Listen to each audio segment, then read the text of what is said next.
Record ताकि recording चले जाए बाकी को। ओके, सो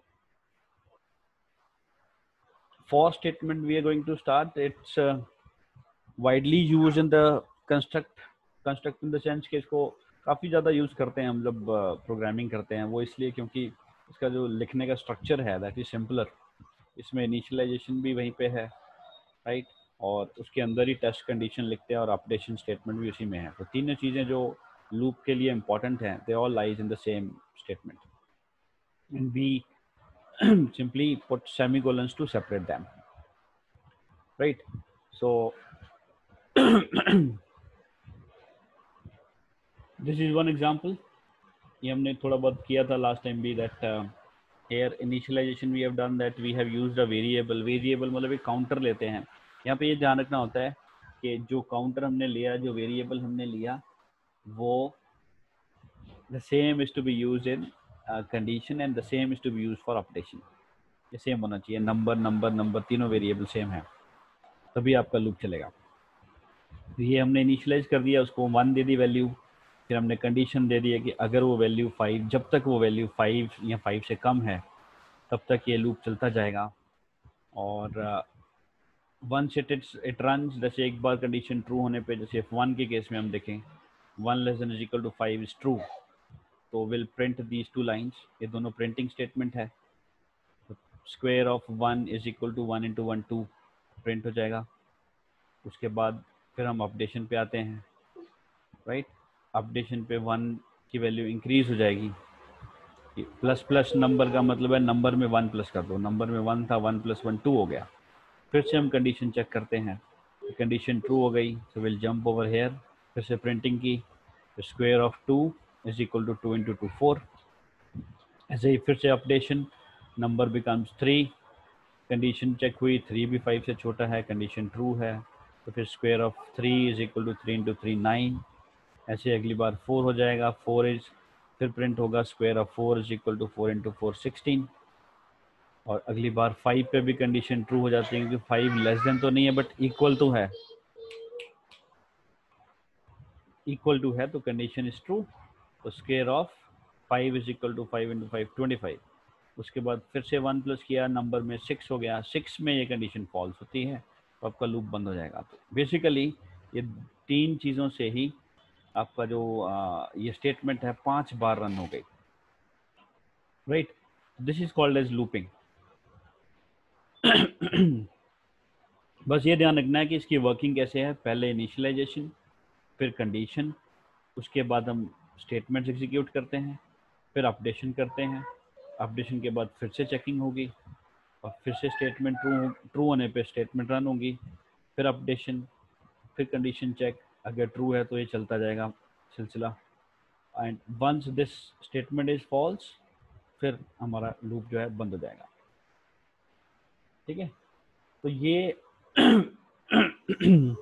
अगर हमने कंटिन्यूस कुछ चीज़ें एग्जीक्यूट करानी है प्रोग्राम के हिसाब से, then we can use this, right.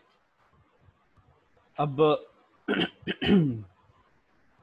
इसमें 2 वेरिएशंस हैं, एक होता है इंक्रीमेंटिंग लूप और एक होता है डिक्रीमेंटिंग लूप। इंक्रीमेंटिंग मतलब इंक्रीज करना, डिक्रीमेंटिंग मतलब डिक्रीज करना। तो ये जो हमारा एग्जांपल अभी हमने किया, दिस वाज इंक्रीमेंटिंग, क्योंकि ये 1 से शुरू हो रहा था, तो इसके बाद इंक्रीमेंट होकर 2 होता है, फिर 3 होता है, फिर 4 होता है, फिर 5 होता है और 6 पे ख़त्म होता है, तो वैल्यू इंक्रीज हो रही है। लूप 5 बार ही चला। हम इसी चीज़ को we can do it in decrementing loop also. Decrementing में होता है कि वी स्टार्ट फ्रॉम 5 और कम करते जाएं, पहले 5 था, फिर 4 हो जाएगा, फिर 3 हो जाए नंबर वैल्यू, फिर 2 हो जाए, फिर 1 हो जाए, फिर लूप बंद हो जाए, ठीक है। तो हम ऐसे भी कर सकते हैं। बस फ़र्क क्या आएगा कि जो आउटपुट है, जो प्रिंट स्टेटमेंट्स हैं, वो पहले प्रिंट स्टेटमेंट 1 की होगी, जैसे इसमें इस केस में क्या था, square of 1 is equal to 1, फिर square of 2 is equal to 4, square of 3 is equal to 9, square of 4 is equal to 16, square of 5 is equal to 25, इस तरह प्रिंट होगा। और अगर हम डिक्रीमेंटिंग लूप चलाएं तो उल्टा चलाएंगे, तो फिर वो 5 से शुरू करेगा, square of 5 is equal to 25 पहले आएगा, फिर 4 इज इक्वल टू 16 आएगा, फिर 3 इज इक्वल टू 9 आएगा, फिर 2 इज इक्वल टू 4 आएगा, फिर 1, वो उल्टा प्रिंट करेगा। But the thing is decrementing करना कैसे, डिक्रीमेंटिंग करना है तो हमने सिर्फ यहाँ पे 1 की बजाय इनिशियलाइजेशन कर देनी है 5, so that we can start from 5. Condition दे देनी है ग्रेटर देन की, ग्रेटर देन 0 की, और ये माइनस माइनस की जगह पे प्लस प्लस कर, सॉरी प्लस प्लस की जगह पे माइनस माइनस लगा देना है। ठीक है, ये लिखेंगे हम, देखो number is equal to 5, if the number is greater than or equal to 1, then print the lines. If not, then leave the group. अब ये 5 है, 5 greater than is equal to 1 हमारा ट्रू हो जाएगा। फिर हम ये दोनों लाइन्स प्रिंट करेंगे, square of 5 is equal to 5 into 5 25। फिर हम अपडेशन पे आएंगे, अपडेशन में क्या कर रहे हैं, नंबर में से 1 माइनस कर देना है। नंबर 5 था, अब हो गया नंबर 4, राइट। फिर से कंडीशन चेक करी, 4 ग्रेटर देन 1 ट्रू है, तो फिर square of 4 is equal to 16 print हो जाएगा। फिर नंबर 3 हो जाएगा, यहाँ पे 3 पे भी कंडीशन ट्रू है, तो square of 3 is equal to 9 हो जाएगा। ऐसे ही नेक्स्ट टाइम 2 हो जाएगा, square of 2 is equal to 4, then square of 1 is equal to 1। जब नंबर की वैल्यू 0 होगी तब हमारा ये लूप जो है ख़त्म होगा, बिकॉज तब आपकी कंडीशन फॉल्स हो जानी है। तो ये उल्टा चल रहा है लूप, 5 से 1 चल रहा है, पहले वाला लूप 1 से 5 चल रहा था। तो ये जो 1 to 5 वो इंक्रीमेंटिंग है, और ये 5 to 1 डिक्रीमेंटिंग है। इंक्रीमेंटिंग डिक्रीमेंटिंग में ये बड़ा इंपॉर्टेंट है, प्लस प्लस नंबर लिखा तो इंक्रीज होगी 1 वैल्यू, और number is equal to number -1 लिख दो या माइनस माइनस नंबर लिख दो तो वो माइनस होती है। इसके आगे उन्होंने ये भी लिखा होगा कहीं पे, there is minus minus option also, ये जैसे y माइनस माइनस है, ये डिक्रीज करेगा 1 वैल्यू, राइट। तो this is one small variation. बाकी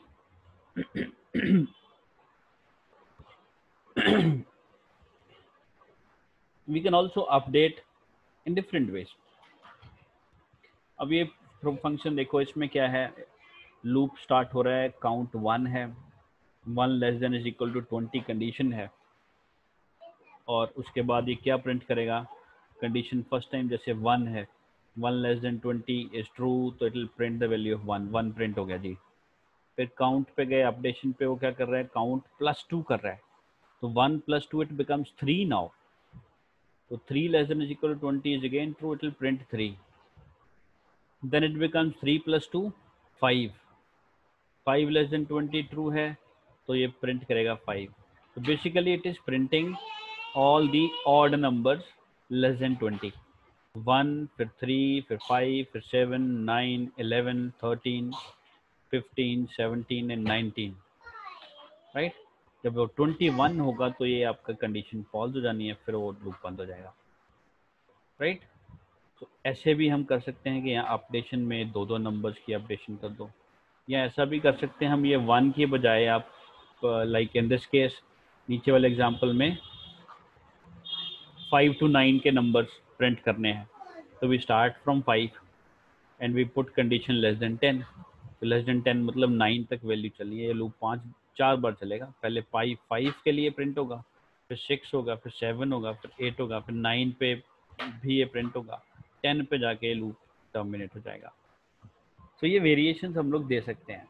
नाउ एक और इसमें है कि ये जो लूप था ये ऑड नंबर्स को प्रिंट कर रहा है, and if you want even numbers let's say, तो क्या करेंगे, सिंपल हम ये जो अब इनिशियलाइजेशन 1 की है ये 2 से कर दो, start from 2, 2 greater less than 20 true हो जाएगा, 2 प्रिंट हो गया, फिर 2 + 2 4 हो जाना है, फिर 4 प्रिंट होगा, 4 + 2 6 प्रिंट होगा, फिर 8 होगा, फिर 10 होगा, 12 14 16 18 20 भी प्रिंट होगा क्योंकि इक्वल टू है, और 22 पे टर्मिनेट हो जाना, तो ये इवन नंबर्स प्रिंट हो जाएंगे, right. This is all what logic is, यही है प्रोग्रामिंग का लॉजिक।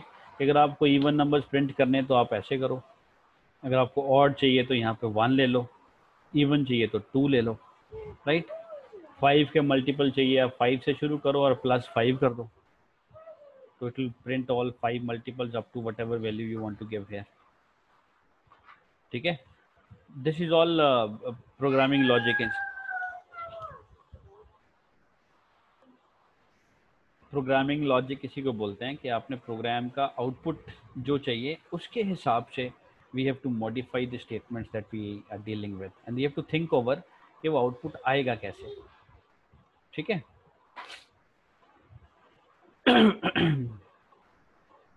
That's it. And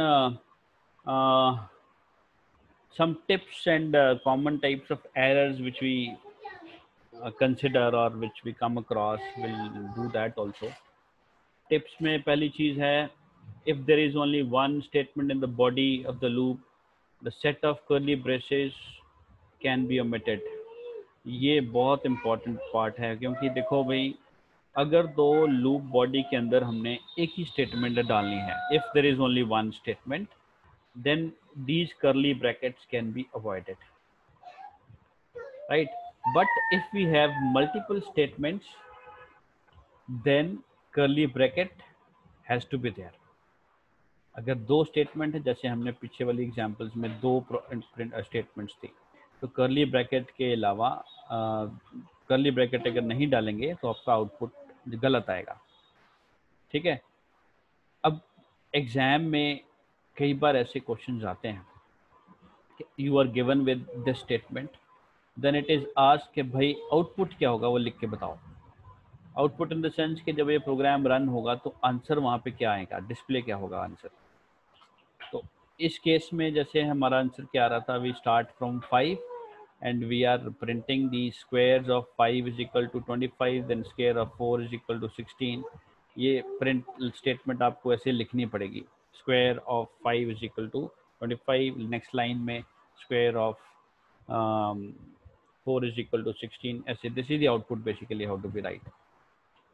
अब प्रॉब्लम क्या आती है कि अगर यहाँ से हम ये ब्रेसेस, कर्ली ब्रेसेस हटा दें तो क्या होगा. उससे क्या होता है कि in case we have multiple statements but we are not using braces, then loop will consider only the first statement inside it. Second statement loop में count नहीं होगी. ये रूल है यहाँ पे, ये जो हम टिप कर रहे हैं ना, अगर एक ही स्टेटमेंट है तब ब्रेसेस नहीं डालते.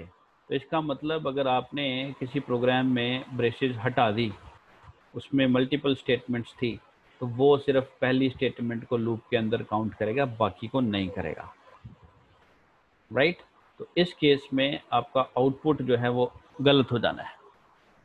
आउटपुट क्या आएगा, 5 ग्रेटर देन 1 ट्रू, तो it will simply print square of 5 बस.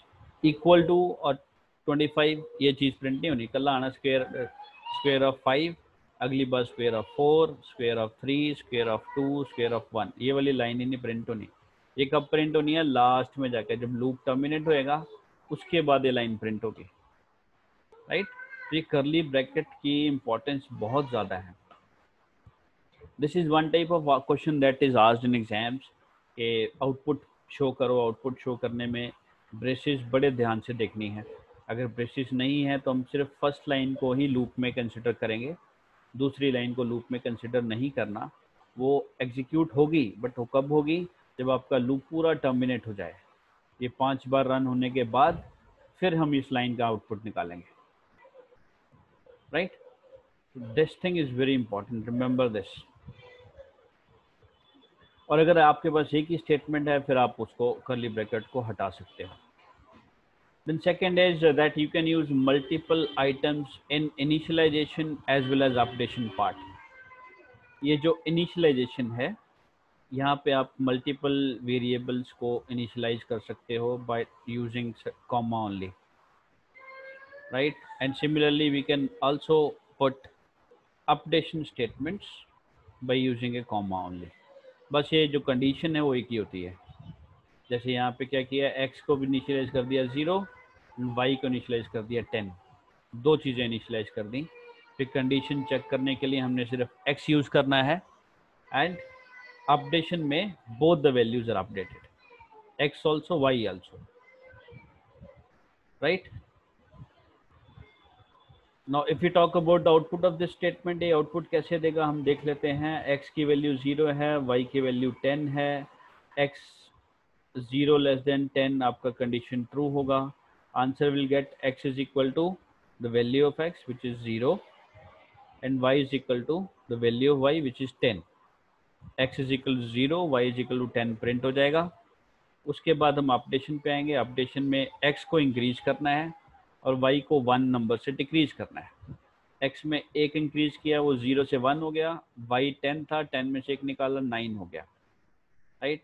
इसके बाद फिर से कंडीशन चेक करेंगे. अब x हमारा है 1, 1 लेस देन 10 फिर से ट्रू है. Now print again.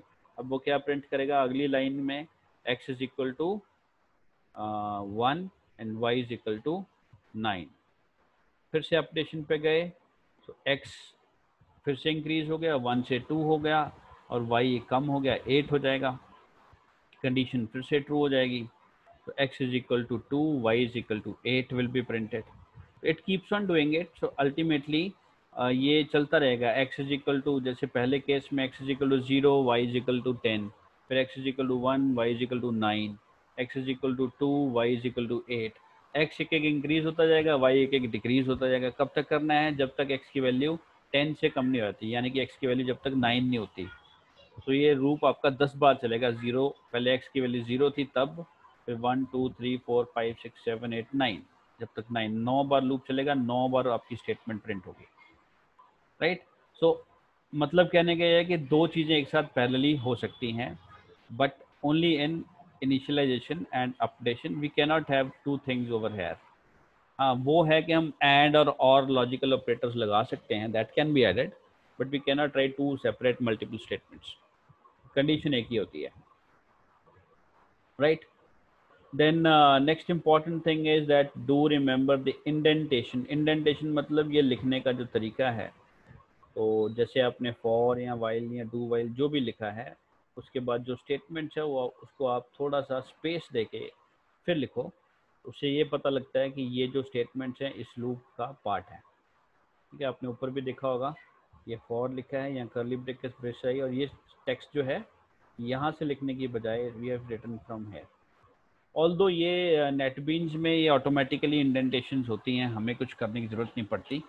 कि जैसे आपने फॉर लूप वाली स्टेटमेंट लिखी, बाद में जैसे यहाँ पे एंटर प्रेस किया, आप यहाँ पे जाने के बजाय स्टेट में मूव टू दिस प्लेस, वो इंडेंटेशन अपने आप मैनेज करता है. Right. So but always do it if you are not doing it. So reason is that it will be easier for you to debug the code. Debug means के बाद में जैसे आपने पूरा प्रोग्राम बना लिया, उसके बाद आप उसको चेक करते हो कहीं कोई एरर तो नहीं है, तो चेकिंग के लिए ये हेल्पफुल होता है. Right. You can easily make out कि ये जो स्टेटमेंट है ये लूप के अंदर आती है, ये लूप के बाहर है. ठीक है. Then talking about some kind of common errors that we have in for loop. सबसे पहला एरर ये होता है कि कई बार हम इनिशियलाइजेशन करते हैं किसी वैल्यू से जो टेस्ट स्टेटमेंट में एक बार भी एग्जीक्यूट नहीं हो पाती. जैसे ये देखो, ये काउंट इज इक्वल टू 5 किया, हमने लिखा है count less than is equal to 1, 1 से छोटी होनी चाहिए जी. तो 5 तो पहले केस में गलत है, 5 1 से छोटा नहीं है, बड़ा है. तो आपकी कंडीशन शुरू में ट्रू फॉल्स हो गई, मतलब लूप आपका एक बार भी नहीं चलेगा, यहीं पे टर्मिनेट हो जाना है. राइट. तो this thing we should keep in mind कि इंक्रीमेंट जो काउंटर आपने लिया है और जो स्टेटमेंट आप टेस्ट स्टेटमेंट दे रहे हो, दोनों जो है वो प्रॉपर होनी चाहिए in case you want to work properly. ठीक है. ऐसे ही इसका ऑपोजिट, यहाँ पे काउंटर 1 ले लिया और यह कंडीशन दे दी कि 5 से बड़ा होना चाहिए, तो 1 तो 5 से बड़ा है नहीं, तो ये भी लूप पहले टर्मिनेट हो जाना. तो थिंक ओवर, अगर आपको 5 बार लूप चलाना है तो यहाँ पे 1 डालो और यहाँ पे 5 डालो, फिर वो 5 बार चलेगा. या यहाँ पे 5 डालो और यहाँ पे 1 डालो, फिर वो 5 बार चलेगा.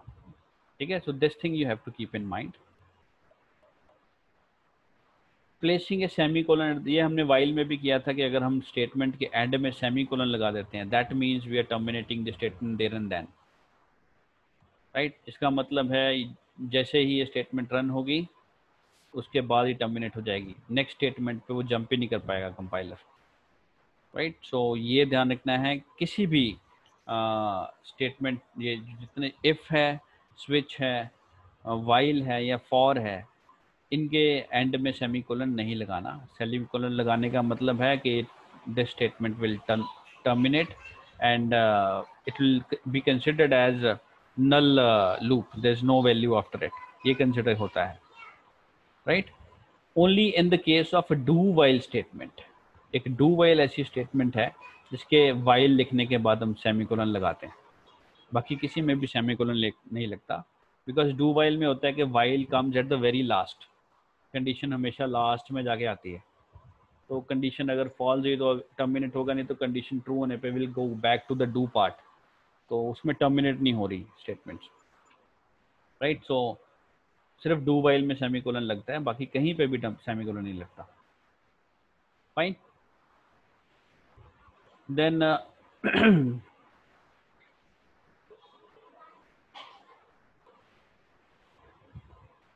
हाँ, एक ये भी है कि आप कंडीशन बिल्कुल ध्यान से दो. अगर आपको लूप 5 बार चलाना है तो थिंक ओवर, एक काउंट आपने 1 लिया है और इधर कंडीशन दी है लेस देन 5. लेस देन 5 का मतलब 4 तक चलेगा, ये 4 बार लूप चलेगा, 1 2 3 और 4. तो अगर 5 बार चलाना है, अगर आपने लेस देन 5 कंडीशन लगानी है तो 0 से शुरू करो, राइट? और नहीं तो यहाँ पे इक्वल टू 5 भी लगाओ, तब वो 5 बार चलेगा, right? So this thing you have to think over कि जितनी बार लूप आपने चलाना है, तो ये इम्पॉर्टेंट है, ध्यान रखने वाली चीज़ें हैं. Okay, now this is again very important part. ये भी आउटपुट बेस्ड क्वेश्चंस में कई बार पूछा जाता है. अब यहाँ पे देखो किया क्या है, हमने इनिशियलाइजेशन में एक नया वेरिएबल काउंट नाम का इनिशियलाइज किया, इंट टाइप, और उसको वैल्यू दे दी है 1. ठीक है, then we have used it in this, उसको हम प्रिंट कर रहे हैं लूप के अंदर, बार बार ये 5 बार लूप चलेगा और प्रिंटिंग हो गई. उसके बाद जब लूप टर्मिनेट हुआ, यहाँ तक आपका लूप है, टर्मिनेट होने के बाद फिर से हम एक प्रिंट स्टेटमेंट लगा रहे हैं, उसमें वही वेरिएबल यूज कर रहे हैं जो लूप के अंदर यूज किया था. तो ये हम नहीं कर सकते. रीजन ये है कि this particular variable is declared with in the loop, so the scope of the variable count is with in the loop only. Scope होता है मतलब किस एरिया में वो वेरिएबल यूज हो सकता है. अगर हमने किसी लूप के अंदर उसको इनिशियलाइज किया है तो डिक्लेयर किया है, तो डिक्लेयर अगर हमने किसी लूप बॉडी के अंदर किया है तो वो लूप बॉडी के अंदर ही एक्सेसिबल है, लूप से बाहर एक्सेसिबल नहीं होगा. तो काउंट हम यहाँ डिक्लेयर कर रहे हैं, तो इसलिए यहाँ पे वो एक्सेस नहीं हो रहा, क्योंकि यहाँ पे फॉर का इफेक्ट, लूप खत्म हो गया, तो एरर मैसेज शो होगा. To avoid this what we need to do is कि आप ये इंट काउंट फॉर से पहले लिखो, simply write int space count semicolon, यहाँ पे लिख दो count is equal to 1. Int ऊपर लिखने से डिक्लेयर जो है वो काउंट जो वेरिएबल डिक्लेयर पहले हो जाएगा फॉर लूप से बाहर.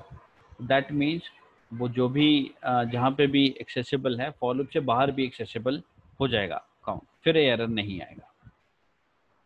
ठीक है, तो ये scope of variable is very important point, and this should be thoroughly checked while doing programming, right?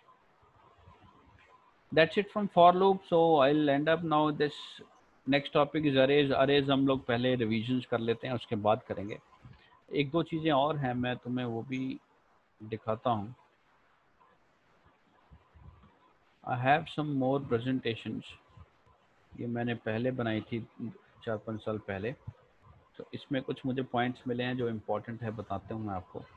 एक तो ये, which loop is better and in which situation. हमारे पास 3 लूपिंग स्टेटमेंट्स हैं, फॉर है, वाइल है और डू वाइल है. अब now if A question comes, भाई कौन सी लूप को आप कहाँ लगाओगे, क्योंकि देखो काम तो सारे कर रहे हैं.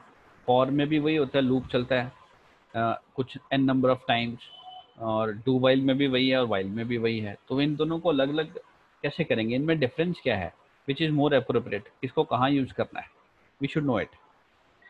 देखो जी, for loop is best suitable where the number of execution is known in advance.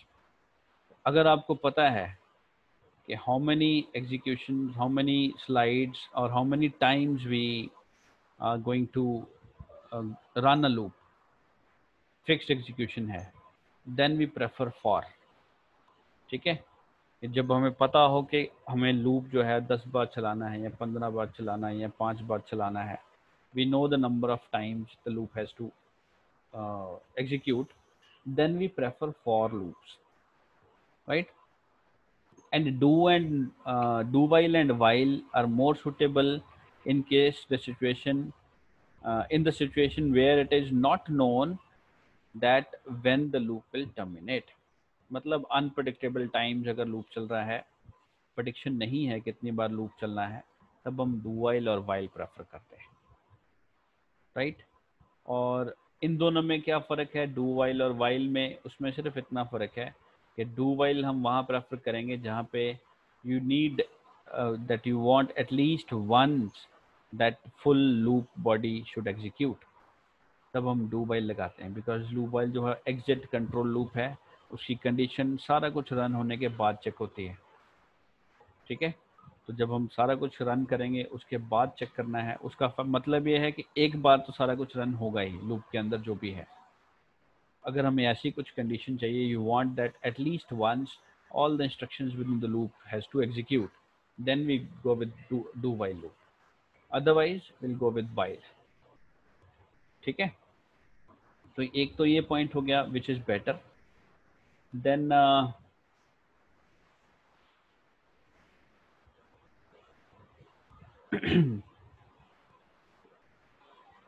one more point is there that increment और डिक्रीमेंट में, हाँ ये एक वेरिएशन है जो हमें याद रखनी है कि इंक्रीमेंट और डिक्रीमेंट जो हम कर रहे थे कि प्लस प्लस ए या माइनस माइनस ए या ए प्लस प्लस और ए माइनस माइनस, ये इन दोनों का मतलब है कि ए के अंदर 1 प्लस करो और उसको दोबारा असाइन कर दो। जैसे ए की वैल्यू 2 है तो plus plus A will make it 3, ऐसे minus minus A and A minus minus will reduce 1 from the number, like 2 है तो वो 2 माइनस 1 1 हो जाएगा ए की वैल्यू। बट इन दोनों में क्या फ़र्क है, प्लस प्लस ए और ए प्लस प्लस में क्या फ़र्क है? अगर प्लस प्लस पहले लिखा है दैट मीन्स हम क्या करेंगे, हम पहले ए की वैल्यू को 1 से इंक्रीज करेंगे, फिर हम ए की वैल्यू को यूज़ कर सकते हैं। और अगर प्लस प्लस बाद में है तब हम पहले ए की वैल्यू यूज़ करेंगे, उसके बाद next time if the value of a comes in any of the statements then will use the updated value, the increased value. ऐसे ही माइनस माइनस है। हम एक एग्जांपल देखते हैं, नीचे देखो, यहाँ पे हमें p की वैल्यू फाइंड करनी है, n की वैल्यू 8 है, p की वैल्यू 4 है, so n is 8। now here what is written, p is equal to p into minus minus n। अब माइनस माइनस एन का मतलब है कि n में से एक पहले माइनस कर दो। n कितना था 8, 8 में से एक कम किया 7 हो गया, 7 को p से मल्टीप्लाई करो, 7 को p की वैल्यू 4 है, 7 4 जा 28 answer.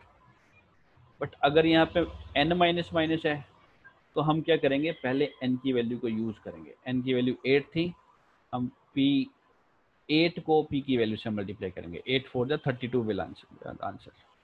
But the thing is कि अगली बार इस स्टेटमेंट के बाद कहीं पे n यूज़ हो रहा है, वहाँ पे n की वैल्यू एक डिक्रीज यूज़ होगी, ठीक है? जैसे ये वेरिएशन भी देख लेते हैं, यहाँ पे प्लस प्लस वाई है और मैं इसको अगर लिखूँ y plus plus, I consider this y plus plus, वो ज़्यादा क्लियर हो जाएगा। Y plus plus plus 2y, तो वाई प्लस प्लस का मतलब वाई की वैल्यू पहले यूज़ कर लो, उसके बाद इंक्रीज करो। तो वाई की वैल्यू यहाँ पे 6 है तो यहाँ आ जाएगा 6, और यहाँ नेक्स्ट टाइम वाई की वैल्यू हो जाएगी 7, क्योंकि यहाँ पे इंक्रीज होगी ना वो अगली बार के लिए। ना 2 इंटू 7 14, तो 6 plus 14 that will be 21, right? This is the thing कि अगर प्लस प्लस पहले है तो आपको इंक्रीज करके यूज़ करना है, अगर प्लस प्लस पीछे है तो आप यूज़ करो, उसके बाद अगली बार के लिए इंक्रीज करो।